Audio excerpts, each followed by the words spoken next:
अस्सलामु अलैकुम रहमतुल्लाहि व बरकातुहू।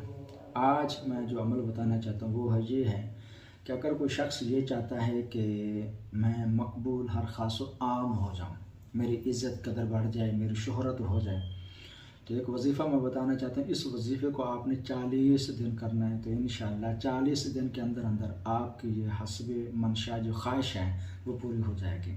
अगर आपने हमारे चैनल को सब्सक्राइब नहीं किया तो सबसे पहले हमारे चैनल को सब्सक्राइब करें, बेल आइकॉन को ऑल नोटिफिकेशन पर ओके करें, हमारी वीडियो को लाइक और शेयर भी ज़रूर करें। आपने इस वजीफ़े को 4000 मरतबा रोज़ाना पढ़ना है और 40 दिन पढ़ना है। और उसके बाद अगर चाहें तो इस वजीफ़े को विर्द में रखें तो 400 मरतबा रोज़ाना पढ़ लिया करें।